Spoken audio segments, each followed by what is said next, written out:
16h-18h sur Europe 1. Stéphane Bern et Mathieu Noël. Historiquement vôtre. Historiquement vôtre, c'est l'histoire sans se la raconter. Et elle nous en raconte des histoires. Oh oui, elle nous entraîne dans les coulisses de l'histoire, Stéphane. C'est Clémentine Portier-Kaltenbach.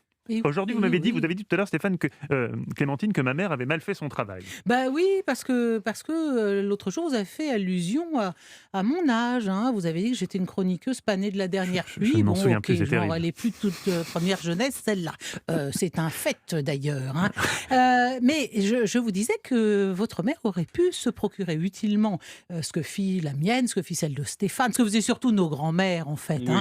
C'est-à-dire se procurer un guide des bons usages. À votre avis, d'ailleurs, il faut s'interroger, est-ce qu'un éditeur aujourd'hui aurait l'idée de publier un guide des bons usages? Mais oui, Moi, vous savez que ça existe encore cartonne, ça marche encore, ça marche plus que jamais. Parce qu'avant, on transmettait les règles de savoir-vivre oralement de mère en fille ou de père en fils.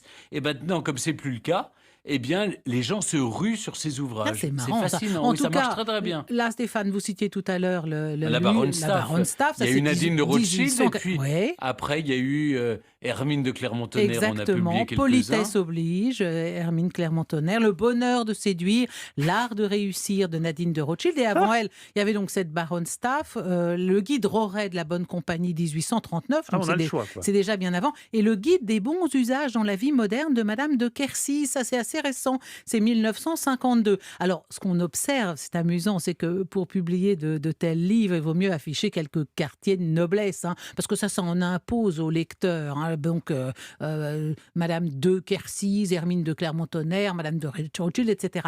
Mais ne nous y trompons pas. La baronne Staff que citait Stéphane, hein, dont l'ouvrage fut vraiment un tabac dans les années 1890, ça n'était pas plus baronne que vous et moi.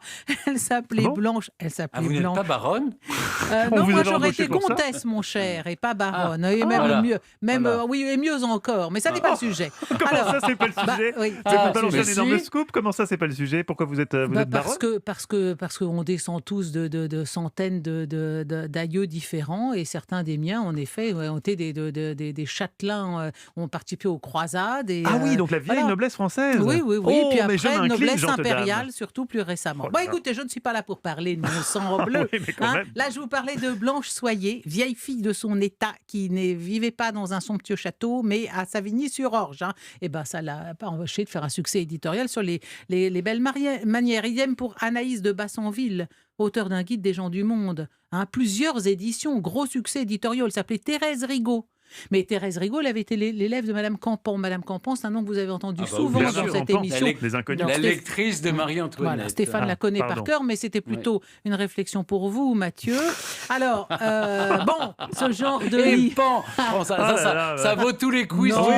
oui, mais- moi, c'est Ah, avant je le vous ai quiz que je me vengé, fais. je suis le concombre masqué. Bon, alors, ce genre de livre, alors oui, d'accord, c'est plutôt un genre généralement considéré comme ringard, mais parfois on peut le lire pendant un dîner, c'est rigolo, parce qu'il y a quand même quelques prescriptions indéniablement amusantes. Alors, on apprend chez Madame de Quercy qu'une femme doit être dégantée des deux mains devant le pape. Ça peut toujours servir. Et d'une seulement devant une Altesse royale. Que le camembert doit impérativement s'offrir gratté, recouvert de chapelure, et que l'on doit écraser sa coquille d'œuf dans son assiette après avoir mangé un œuf à la coque. Je vois que vous roulez des gros yeux. C'est comme ça. Celui qui touche hein. à mon camembert, je peux dire qu'il passe un sale quart d'heure. C'est comme ça qu'on devait le servir, en tout cas dans les La années croûte, c'est 50. le meilleur. On ne fait le baise-main qu'aux femmes mariées, ça vous Oui. le saviez, je suppose. Non. On doit dire votre... Et pas alors. évidemment pas à l'extérieur. Pas à l'extérieur. Vous faites pas le baise-main à une femme dans la rue. Ah bon? Hein. Pourquoi? C'est uniquement les... parce que ça ne se fait pas, c'est tout à fait Et ça, c'est inconvenant. toutes vos voyons. règles? Mais, Il n'y a pas vous y d'explication. connaissez rien, mais vous êtes vraiment nul. Passez-moi le 06 de votre mère, s'il vous plaît. Je vais lui dire 2 mots. Alors, il faut aussi savoir qu'on doit dire votre grâce au duc d'Angleterre et Your Grace. rincer son savon après l'avoir utilisé. Ça, Madame votre mère, vous l'avez appris quand même. Ça rince, moi, j'avais du pousse-mousse. Mais non, mais vous J'avais du étiez... savon liquide. Ah Il non. avait du pouce-mousse. Pousse-mousse, tu pousses et ça mousse. Il n'y a rien de plus Ah, malin non. pour se laver les mains. les Oh mains, oui. je connais aussi. Ouais, Ah bah ouais. voyez, vous aussi, vous avez de la Non, mais culture. écoutez, alors alors écoutez, ça fait rire tout ça, mais enfin quand même, écoutez, savoir Ça fait de la saluer. peine surtout, je vais vous dire. Oui, savoir saluer, se tenir à table, être ponctuel, remercier, Bah, ça, céder oui. sa place aux personnes âgées dans un Bah, transport ça, en je le fais tout commun. le temps. C'est comme ça qu'on s'est Bon. rencontré avec Stéphane. Bah Ouais. écoutez, mais vous voyez bien que tout ça, tout ça, c'est de moins en moins respecté. Attends, Ça, c'est vrai. osez dire que Oui. vous Ces êtes- incivilités mais sont vous êtes quand même insupportables. frappé par ça Oui, ne se oui, fait oui. plus, les gens vous tiennent plus la porte ni dans le métro ni à la Jamais, porte mais d'une boulangerie, jamais. mais rien du Oh, tout. bah, quand même, Et si. le téléphone, ça c'est vraiment l'exemple le plus édifiant de nos mœurs de sauvages. Ah oui, Est-ce que vous éteignez toujours votre portable, y compris dans d'autres cérémonies, mariage, baptême, enterrement, Oh, tout si, ça je mets le mode avion. Ou Bon, alors et le mode vous avez, silencieux. osez dire, vous avez jamais posé votre téléphone sur la table au Non, resto ça, alors que c'est vous très, mangez très avec mal. quelqu'un. Alors ça, Vous le faites mais- pas ça Si, si, je le C'est fais, un mais peu c'est comme mal. un revolver, si vous voulez, Et- quand Ouais. on est cow-boy. Et citer un nom propre d'un people, par exemple, dans le bus, vous n'avez jamais fait ça? Dites non, mais Comment je ça connais Stéphane Bern, je le connais très bien. Oh, ça, je le bon, dis tous les vous jours. dites Tutoie. Ah là là, j'ai Bah, eu ça des se fait réductions pas du dernièrement tout. grâce à vous, Stéphane. Ça se fait pas du tout, c'est très Non, ça se fait déplacé. pas. Et C'est dire très t'es déplacé. où quand on décroche, c'est super Oui. déplacé aussi. Bon, alors moi, je veux bien que toutes ces dames de Kersis, le baron Staff, etc., ça soit un petit peu ringard, bien sûr, leur Mais il y a du bon prescription. là-dedans, c'est ce que vous Mais nous il y a dites. quand même du bon. Hein. On pourrait, sur certains points, on pourrait peut-être faire un peu machine arrière. Et alors, je voudrais terminer, as usual, par une anecdote. Un jour, un journaliste rend visite au philosophe Emmanuel Lévinas. Non, n'ayez pas peur, ça va être très simple. Non, mais je vous remercie. Vous savez Alors- combien j'ai eu en philo au bac? Non, mais dis Bah donc. non, il faudrait bien le savoir, Eh ben, la une très France bonne note, ma entière. chérie. Bon, d'accord. Alors, il reçoit un journaliste, Emmanuel Lévinas. Il le fait entrer dans son salon en s'effaçant devant lui, puis il s'assied, et puis il lui dit, voilà.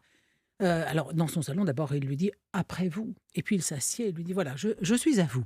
Une fois assis, le journaliste lui demande « enfin, monsieur Lévinas, pouvez-vous me résumer en quelques mots les grands principes de votre pensée ?» Et Lévinas lui répond « mais je viens de le faire à l'instant.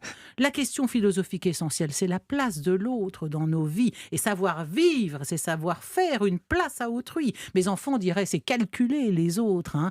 Alors voilà, je vous ai fait rentrer chez moi en vous disant « après vous », puis après je vous ai dit « je suis à vous ». Eh bien, « après vous » et « je suis à vous » sont les deux plus belles formules de politesse de la langue française et les deux principes les plus nobles et les plus universels de notre savoir-vivre. Voilà, messieurs, mais sur ce, Stéphane, au prochain dîner à Thiron-Gardet, n'oubliez pas de gratter votre camembert. Ah, c'est vrai, avec de la chapelure après. Exactement. Très bien, je m'y emploie. Ainsi parlait le concombre masqué. Clémentine Portier-Kaltenbach.